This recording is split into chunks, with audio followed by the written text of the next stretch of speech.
Hi guys, happy New Year and welcome to the Mwegas.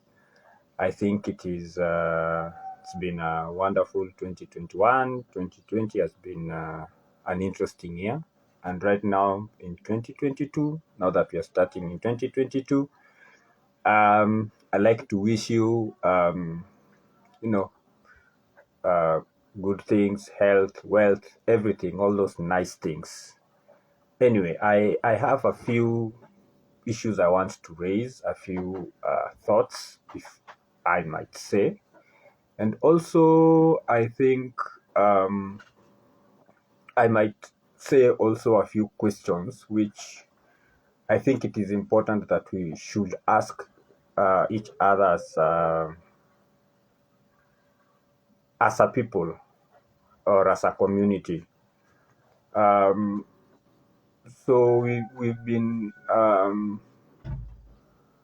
having a lot of issues within our communities because of issues of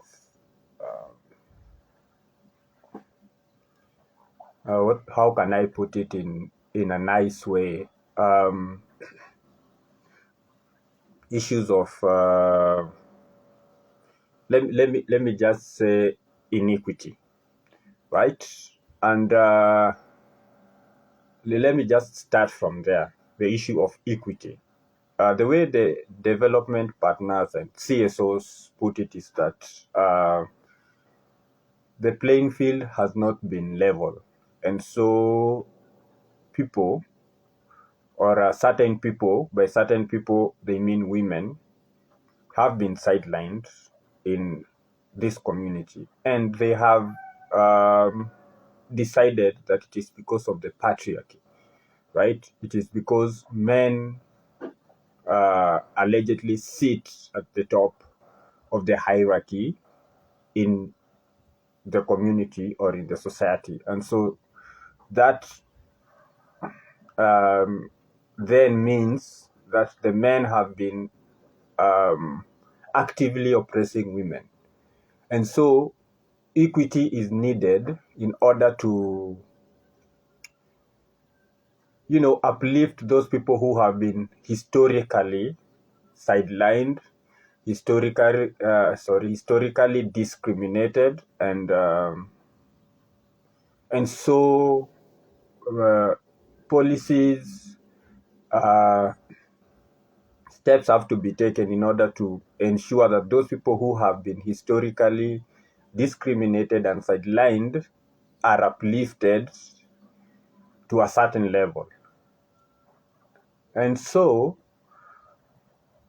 in comes affirmative action. Affirmative action is simply just sanitized discrimination, or what I can call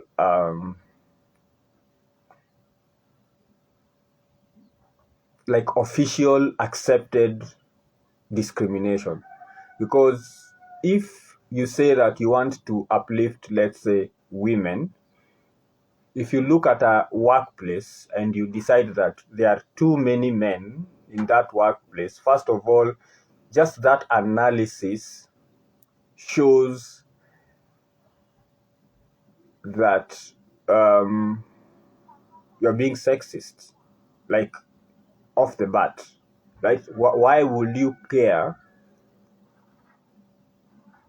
what sex a person is if that sex has no uh, bearing on the kind of work they do, or has no bearing on whether or not they can do what they are supposed to do? So already you doing an agenda analysis in a workplace where gender is not really an issue,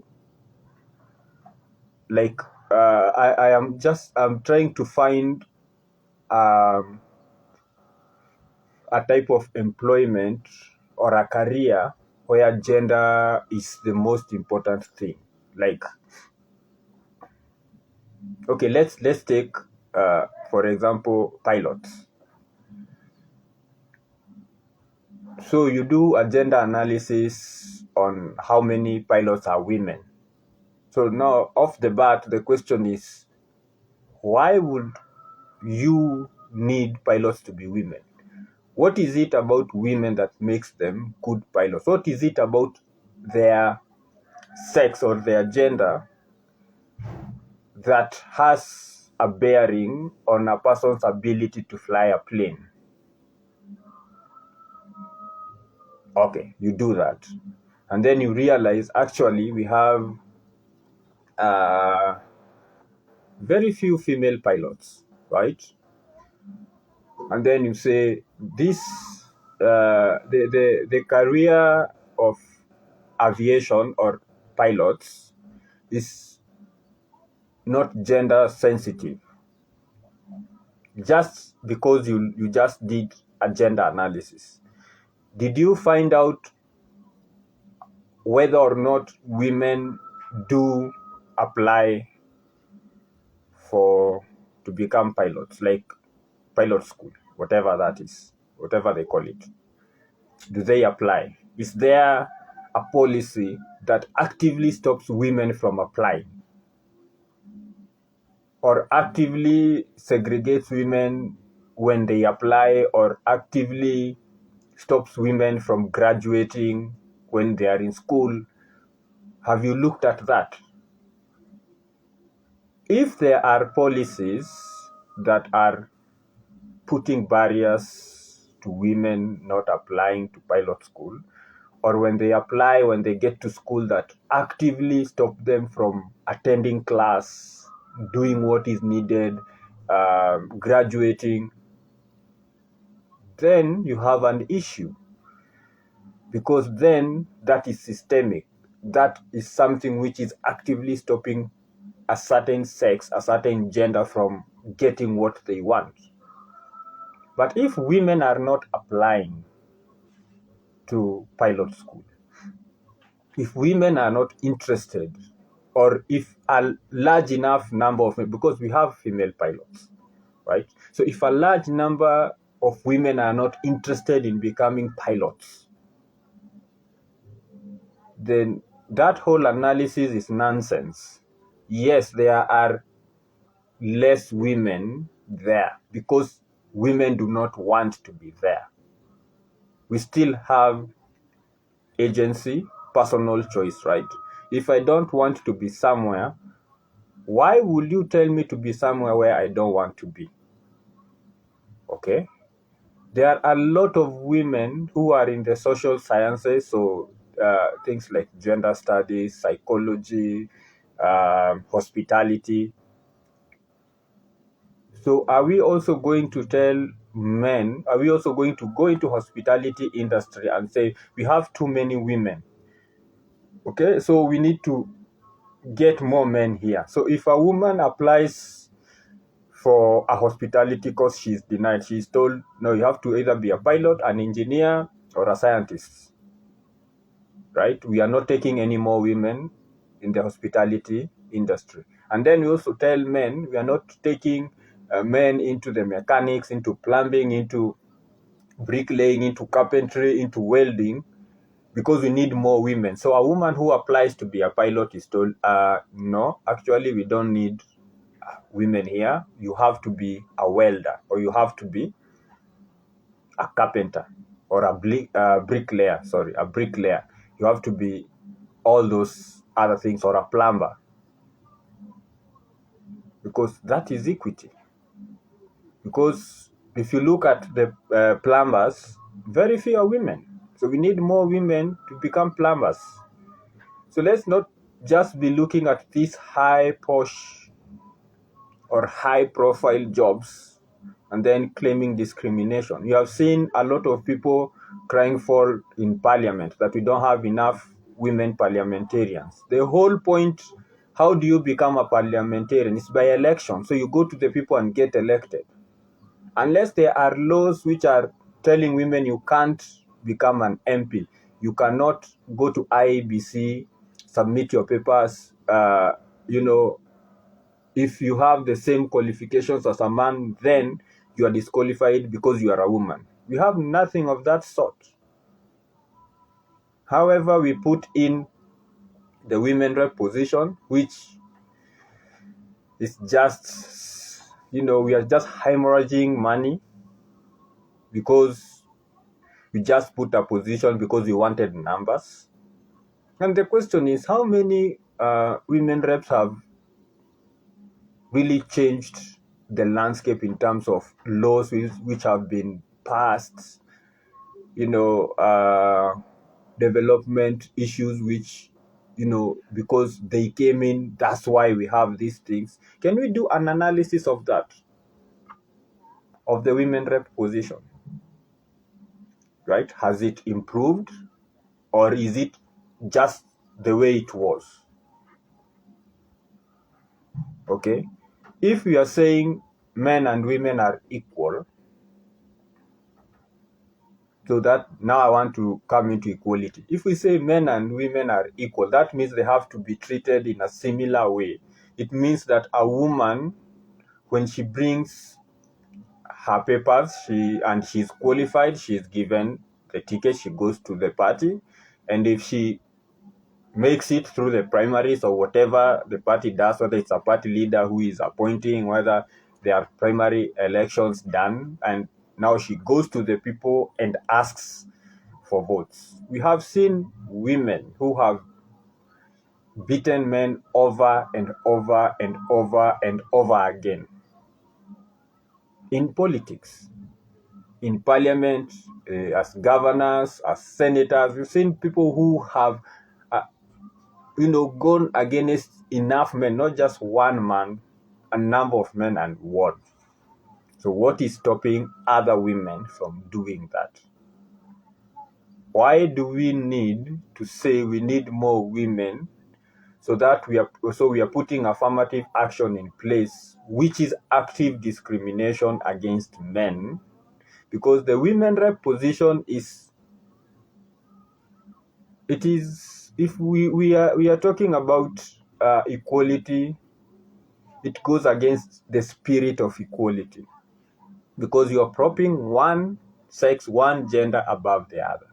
So now imagine if we had a men representative position. Imagine the kind of hula baloo, the kind of noise, the protest that will have taken place. So let's go to equality. Equality about being treated similarly, right? And so that equality is all about policies and laws. I mean, equality, there is no other way you can achieve equality. And at the moment, I think many nations have achieved equality, unless those which have laws which perpetuate discrimination against men and women. For us, we have laws which discriminate against men, so I don't think we have attained equality, because we still have affirmative action in place. So we have not gotten to equality. We are still discriminating against men. So we are a nation that discriminates. We are a nation that has a women rep position in the constitution. So we have we have a sexist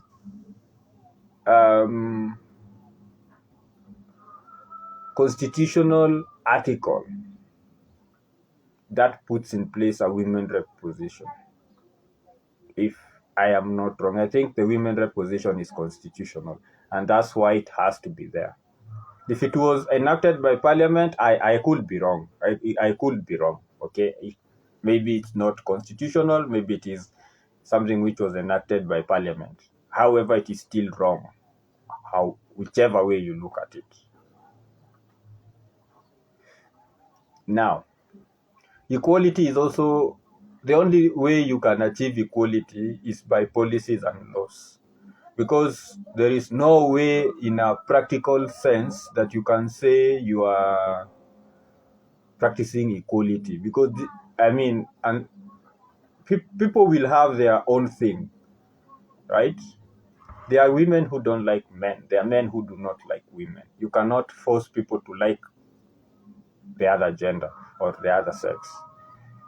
Okay, there are people who have their own experiences, their own biases. As long as their biases is not actively they are not in a position where they can discriminate against a certain gender, then you just let them be with whatever biases they have. Okay. Organizations have policies in place. Although there are organizations, women organizations, which has policies in place that say that men cannot be in leadership position in those organizations. And those organizations claim to be fighting for equality. What a bunch of bullshit. So equality is only equality when women are so equality is only important when women issues are being put on the table. But when men issues are being, men's rights are being trodden on, when men are being discriminated, then we are still achieving equality. That's nonsense. You cannot say that you want equality, but then you have policies in place, actual policies, organizational policies that say men cannot be in any leadership position in this organization. I know a couple of them. They know themselves. You know them. Now, why am I saying equality has to be in a policy level? It's because also you cannot equalize things. Equalizing things is crazy. Okay? Let me give an example. If I have a job position and the job position is in Nairobi, so I have equalized that opportunity for people in Nairobi. People outside Nairobi cannot access that position because it is a position in Nairobi. Because equality is about opportunities and benefits, access to opportunities and benefits. Similar access, equal access to opportunities and benefits. If a job is in Qatar, I can only offer the job to people in Qatar. That opportunity or those benefits are not for me. So I cannot complain that there is an opportunity which I was not given, because equality, when you look at the practical sense, it is localized. Okay. So if I have a job in Huruma, Nairobi, so that job will most likely benefit people of Huruma. Or if I have a project in Huruma, it will most likely afford opportunities and benefits to those people in Huruma. So it will be denying people from outside that benefit. Look at projects on education. So they only benefit those people who have a need in education. If you do not have a need in education, you have a need in something else, then you cannot benefit from that opportunity. Okay. And also, if you have an opportunity in education, for example, I put up a school that sponsors children. It is a day school. So children have to come and go home. The only people who can benefit from that opportunity are the people around my area. So I've only equalized to the people in my area. Okay. Equal opportunities. When you look at equality, there also has to be some boxes which have to be ticked. I am providing an opportunity and an employment opportunity, but it is not for everyone. You have to have this type of education. You have to be this many years, because I'm not going to employ a child. Also, I'm not going, maybe it is a youth program. I'm not going to employ an old person unless it is something very specific and where that person adds value, right? So by the fact that I have a specific program with specific needs, I will have to exclude others, okay? Which is allowed. So even equality is also something which in an ideal world, anyone should apply for any job position. I can wake up in the morning and decide I want to be a pilot and go and apply for a pilot's job. But am I qualified? So that is equality. Okay, so equity is a non-starter. Equity is openly discriminatory. If anybody says they are trying to do equity, so they are just projecting that they are just people who will discriminate against others in the name of fighting discrimination. Equality is something we have to work towards, because this is it's about opportunities and benefits.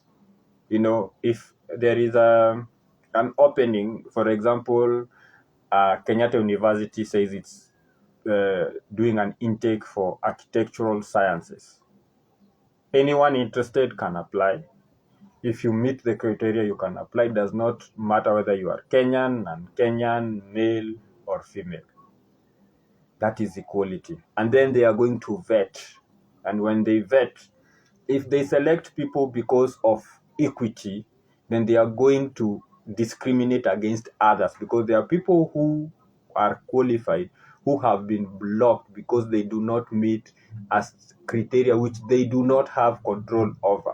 I am a man, I am male, I have no choice. This is how I was born. So if you do not select me because of something I have no control over, or you decide there are just too many tall people in Kenyatta University, you need short people, so we are all qualified, but anyone above 5'8" is disqualified. I did not choose to be 6'2". That's how I am. But if you do not select me because I'm not qualified, right? And that's okay, because it's on merit. If I have not met the criteria which you put across, then I'm good. So that is equality for you. Gender empowerment. I hope this video does not go too long, but I just want to start the year in there are a lot of things I needed to say last year, but I didn't have a phone. Yeah, so nilikuwa na simu nyingine ilikuwa ni ya kuombewa ndio iwake. Anyway, tukiendelea. Gender empowerment. Gender empowerment is a term that is used, but actually what they mean is women empowerment. Because gender empowerment, gender is supposed to incorporate men and women. However, when you look at gender empowerment programs, what they do is women empowerment. A majority of them, let me say 99.9%, what they do is women empowerment. Even those projects which say they are working with men, they are actually working with men to better the lives of women.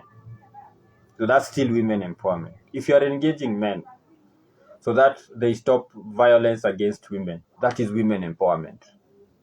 Because it is not, you are not talking to men so that they stop abusing women, because if they abuse women, they are going to ruin their lives, because they are going to go to jail, or they are going to be unhappy human beings. So you are just doing it to them.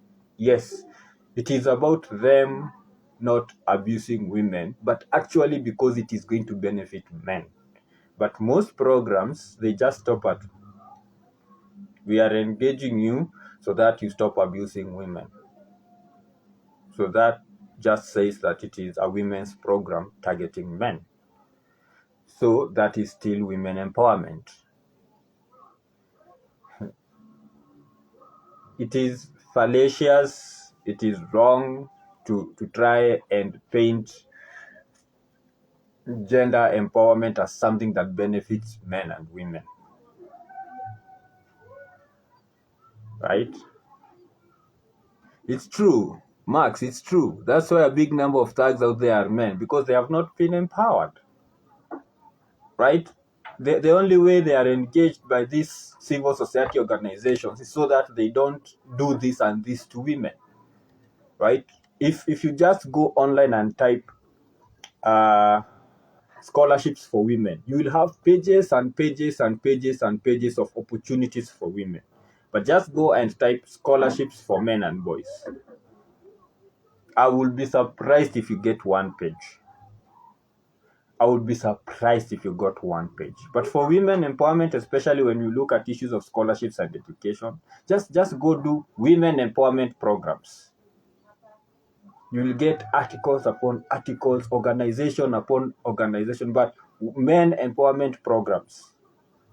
And then you see the number of them, and then you see what is their mission, what is their vision, what is their activities. You see that they are low-key women empowerment programs, just that they are involving men. So we are involving men so that you don't hurt women. We are not involving men so that you can be better human beings, so that you can have a better life, so that you can have a better experience in this life, so that you can grow, you can be nurtured and progress. We are only engaging you so that you don't do this and this to our mothers and our sisters. And I think it is women empowerment rebranded. Gender empowerment is women empowerment rebranded. And it was done so that men cannot claim that they do not have programs that engage them, because they'll be told, but our program is gender empowerment. Gender means men and women. But if you actually look at the program, it is women empowerment. If it was women empowerment, then I wouldn't have a problem with that. The only problem I will have is, why are we not having men's empowerment programs? But I'll clearly understand that this is a women empowerment program. So whatever they do for women, I am okay with it because it is clear-cut. But you cannot have a gender empowerment program and only engage women. And the only time you engage men is when you are talking about issues that affect women. I've gone for enough women empowerment programs, and there is nowhere where they say, women, we need you to change because what you are doing is doing wrong to men. Women, we need you to stop being combative in your houses because that is affecting your husband psychologically. I've never heard that. But for men's programs, you will hear people saying, men, we need you to stop being violent because when you are violent, you are affecting your women and children. So it's still women empowerment masquerading as men's empowerment. So we need to stop that. Okay, men's programs should be pro-men, for men. Okay, all about men. Uplift, nurture, promote men's issues, men's rights. Gender program should have men and women issues, but if it only has women issues, then just call it a women empowerment program and we move on. Life goes on, okay? Life goes on. And let's look at the root cause of all this, gender studies. Because people who work in the gender field have a course called gender studies. And gender studies is all about men have all the powers. Men have been oppressing women. So already when you get out of school, you already have this mentality that men are the problem. That men are the issue. That if only we dealt with these men, if only we did this and this to these men. That's why you see some foolish people online having hashtag kill all men, as if they can do that, as if it was open war declared men versus women, as if women will make it. Let's stop pretending. You see, we have a saying, I think it is in Swahili, usione simba amenyesha ukadhani ni paka, right? In English it is, don't see a rained-on lion and think it is a pussycat. It is still a lion. Okay, just because men have taken a back seat, men, because of the number of demonization, the amount of times we've been demonized as a whole gender, men are just saying, okay, you do you.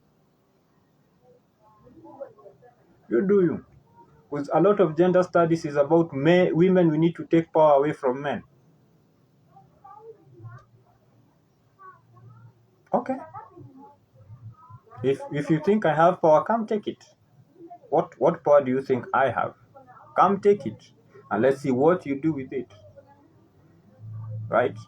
And right now, when we look at physical violence among spouses, it's almost, you know, women are catching up. Women are catching up. And then something interesting in the US, it was discovered that lesbian relationships are the most violent of all relationships, heterosexual and homosexual. So relationships among two women are the most violent as compared to relationships amongst two men and relationships amongst a man and a woman. So that should tell you something, that violence is not gender specific.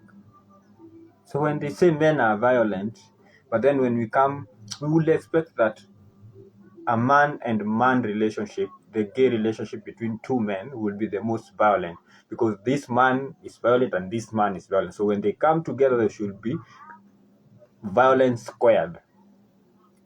However, it's the other way.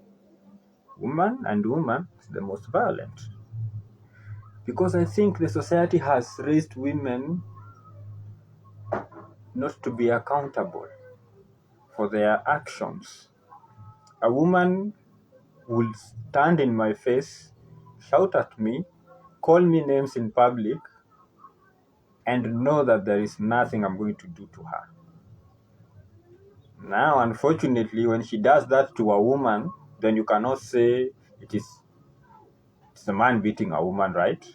So when she does that to a woman and the woman feels a certain kind of way, she responds. So why is a woman allowed to respond to an abusive woman and a man cannot respond to an abusive woman? I don't mean beat her up, right? Because I don't condone, neither do I support violence against anyone. But I'm just asking questions. Why can't I defend myself? If a woman comes, if a man walks up to me and hits me, and I hit him back, that will be self-defense. If a woman walks to me and hits me and I hit her back, that will be gender-based violence. Why? Why are women exempted from the consequences of their actions? Why? If a woman walks to a fellow woman and hits her, and the other woman hit her back, that is self-defense. So why is it one way? If a man walks to a woman and hits her, and a woman hits him back, that is self-defense, but not the other way around. That blows my mind. The way we have allowed women to get away with murder just because they are women. That is sexism. That is sexism defined. That is mainstream sexism. A woman, if we are saying equality, similarity in treatment, if a man did it and he was hit, a woman doing it should also be hit, and women should be agitating for that, for the same right to be hit when they behave badly. But that's not the case. That's not the case. So the society today has the emasculated men, men are no longer men. That's why you see. But I'm so thankful Africa bado hatujafika hapo. But sorry, it's coming. It's coming. It is coming. Okay. Men have been feminized. Women have been masculinized. So you see masculine women walking around. That's why they can go talk shit to a man, hit a man, because they feel that they are at the same level as a man. And then men have been feminized in such a way that when a woman walks to them and does these things to them, they just tuck in their tail and walk. Why? Because if you dared respond to that woman, then you go to jail. I mean, somebody just walked to you, violated you, assaulted you, you defended yourself, and you are still the person going to jail. Now you're being called the perpetrator just because you have something between your legs, or you have something different from her between your legs. Okay, so anyway, moving on, because I want to wrap this up very fast. I put the most controversial thing at the end, so I'm coming to it. Anyway, so what is this thing? Demasculated men or de-emasculated men are not happy. So all these men you see who are saying yes to women, who we call simps, for lack of a better word, are not happy because they are not in their men square. They have things which they feel they need to do but cannot do, and that makes them very unhappy. A man is only happy when he's doing manly things which the society has ascribed to him. So those people going around saying that's a societal expectation, yes, it is a societal expectation. And when you meet that societal expectation, you will find some form of release, some form of happiness, some form of contentment. Okay? Because somebody needs to do it. Somebody needs to protect. For example, if we are under attack, somebody needs to go out and protect. Somebody needs to go out and take back what is yours. Somebody needs to go out there and, men are happy when they are providing bread for their family. Apologies for the noise. I have crazy neighbors. Anyway, most men are happy when they provide for their families, because that is what makes us happy. That's why a man, when he gets to a certain level in life, he'll find a woman and marry her and have kids and make sure they are sorted, or work to ensure they are sorted, slave to ensure they are sorted. Look, if the independent woman is such a good thing, why are women who are single and in their 40s, why are they so miserable? Why? Most of them are miserable. I didn't say all. Most of them are miserable because they feel there is something missing. We are animals. You can't go against your basic animal instinct just because you can use intellect. It's like, for example, we have systems in place that kick in automatically in case of danger. For example, if you hear a gunshot, you either find yourself on the ground lying, or you find yourself 3 streets away running very hard, and you did not consciously decide to do any of those. It is just an automatic reaction. It is an instinct to danger. So we are animals. There are things which instinctively, in our subconscious, no matter how much we intellectually want to fight against, there are things which, as humans, as animals, we want to do, and that is to reproduce. We want to reproduce. And then also we have this thing where we also need company. So we want to be attached to somebody. As a man, as a woman, you want to be attached to somebody. All these people who are woke, so these women who are woke, and these men who are woke, who are saying they don't need women, and those women who are saying they don't need men, most of them are very, very miserable. And they don't know why. It's because their biology is kicking in. There is something they are not doing. And they cannot intellectually rationalize why they are unhappy about something which they know if they get in will also make them unhappy. It is that catch-22 situation where if I'm married, I'm unhappy. If I'm single, I'm unhappy. But you find that the unhappiness of the married is different from the unhappiness of the unmarried. Because if you find not the right spouse, if you just find somebody who tolerates you and you can tolerate them, then life becomes smoother, right? There are things they will do which will piss you off. There are things you will do which will piss them off. But you have decided to tolerate one another. Not love, tolerate. Okay, tolerance is important. You've decided, this is my cow.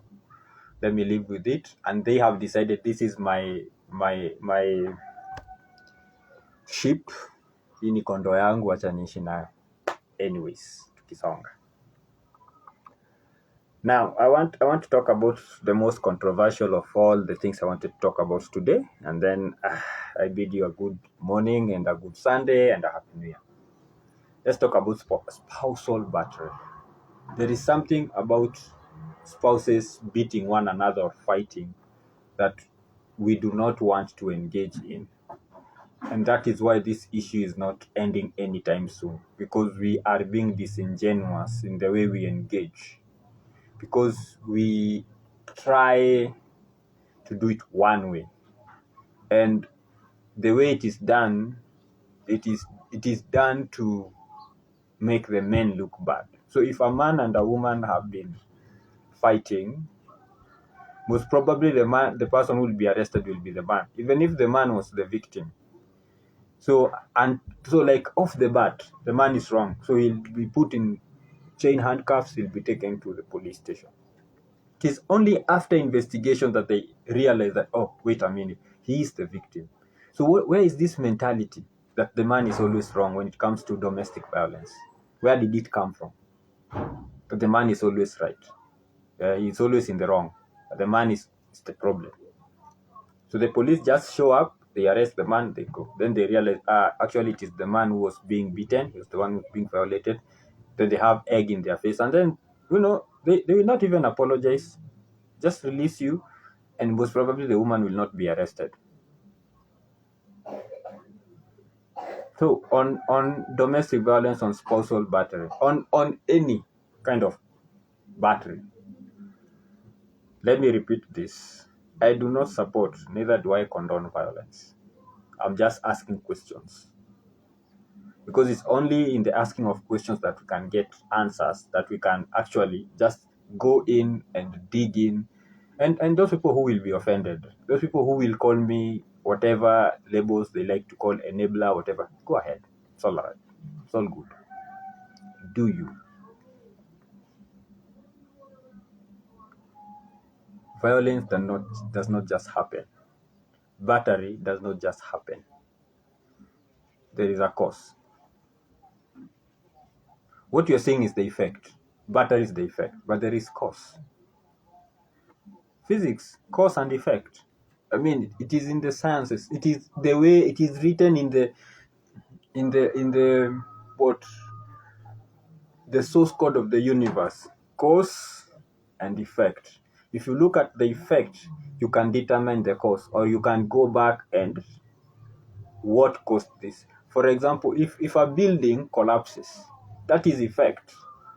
So you cannot just say, the building collapsed, so it was built badly. You have to go and investigate the cause, the actual cause. Maybe the foundation, the place where it was built, maybe they didn't do a good environmental analysis. Okay, the structure was put on correctly, but where it was put up, the people who did the environmental analysis did not, looking at the soil, looking at how deep the foundation needs to be. Can we put it on top of the soil? Do we need to put it on top of rocks? Or maybe an earthquake happened. You cannot say that building fell, there was an earthquake, but they fell because they were built badly. Okay? They were built, but not to withstand the level of the earthquake, the magnitude of the earthquake. So if battery happens, do we do proper investigations on the cause? Why? Why did this happen? Or do we just say, man beat woman, man wrong, woman victim?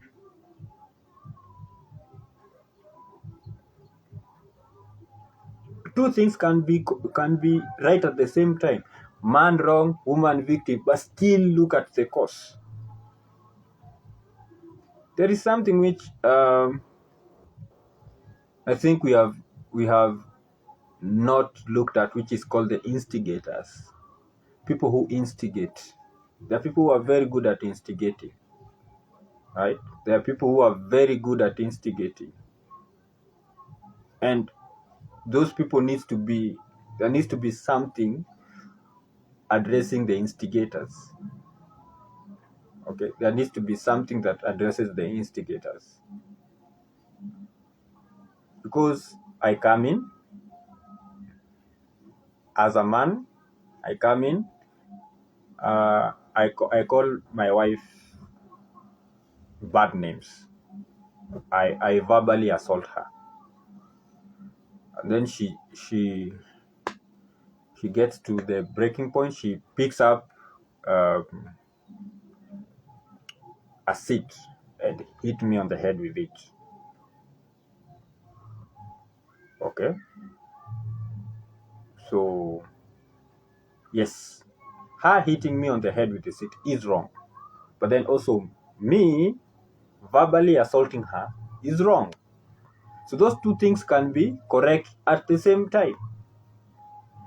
So we cannot just punish her for hitting me with the seat. I also need to be punished for verbally assaulting her, so that tomorrow I do not repeat that mistake, so that she does not hit me again. Because there are people who say walk away, walk away. My question is, until when? Because some things needs to be, confronted. Some behaviors needs to be confronted. I don't mean confronted in a physical, violent way. I mean, some behavior needs to be confronted. If I'm a verbal abuser, I need to be confronted about my bad behavior. I need to be confronted and told that is wrong, because it is causing trauma, psychological trauma on my spouse, on the people around me. I cannot just be going around causing invisible wounds to people with no accountability. And then when I am put in the hospital, then I cry victim.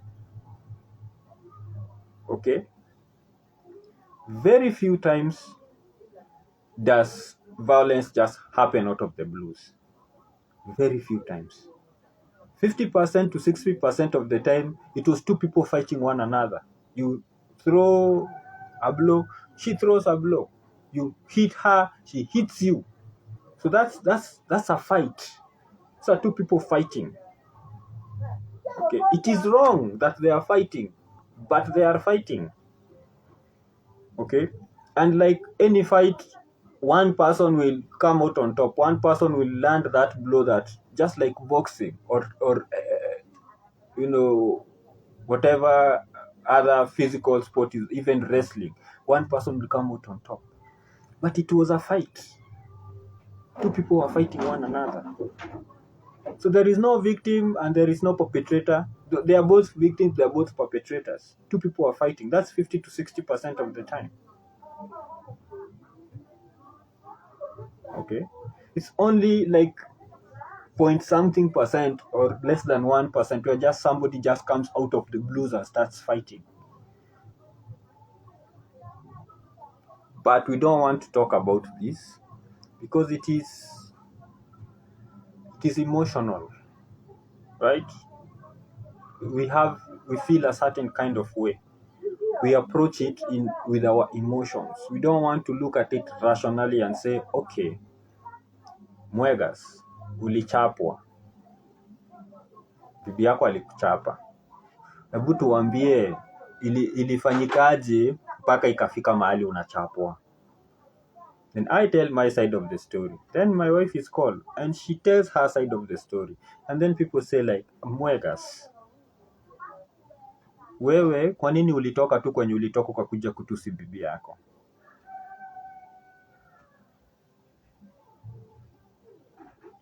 Kwa nini? It's like, amenidharau miaka mingi. So this is not just, this is the tip of the iceberg.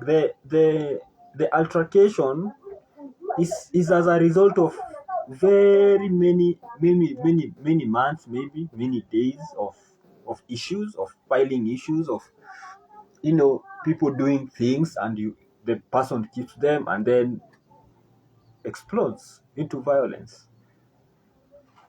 So then the question is, kama alikukosea siku fulani, kwa nini hukumwambia? Then I realized I should have done that.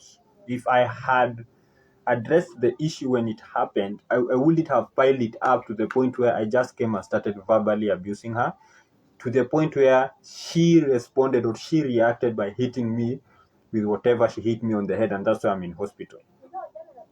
But we don't want to do that. We don't want to talk about that. Actually, I think we want to talk about that when the man is the victim.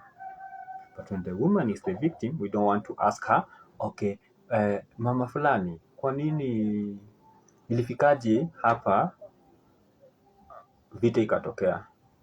Unajua mimi bwana yangu alikuja akaniambia, alafu mimi nikamwambia, baba fulani, ilifikaje ukapiga bibi yako? Naye apeane side yake ya story. And then you realize maybe it was either a misunderstanding, or maybe somebody is going through some mental health issues that needs to be addressed, because a lot of us are dealing with our childhood traumas. A lot of us are projecting our own insecurities onto others. So unless an in-depth investigation is done, somebody just sits down and does a very nice, good follow-up to find out exactly what is happening and what can be done. Because unless we find the root cause, what is this wound that has scarred over, that when it is touched, it just flares up again, and then we see violence, then we see spousal battery. Because I have, in my experience, learned that there are no clear-cut perpetrators and victims. Okay, one person might have been a perpetrator in the physical sense, but the other party was a perpetrator in the psychological sense. So just because we can't show our psychological wounds, so the other person gets away with it. Because the only thing they will see is my black eye and say, wewe bibi yako kona makosa alikugonga. But they don't see the wounds I put in her when I called her this name, when I told her this, when I told her that, when she tried to tell me something and I brushed her off and I told her these other things. So I just want to end my life there. God damn, it's been very long. Anyway, Happy New Year, Happy 2022. Yeah, those people who want to call me names, you're welcome. If you have other thoughts, thanks, Max Salim9 for joining. Hopefully, you have learned kakitu, you have learned something, and you know what? Let's kick it. Mwanaume, be strong in your manhood. Mtu asikuambie kuwa mwanaume ni mbaya. As long as you are not hurting anyone, but do not let any person hurt you because they think you cannot defend yourself. Self-defense is a right. You have a right to defend yourself. But just because the laws are against us, remember that the laws are against people of a certain gender, and this is men. Okay, so be careful about how you also walk in this world, how you engage with the other gender, because anything can happen. As a man, we are walking a tightrope. Anyway, asanteni, kwaherini.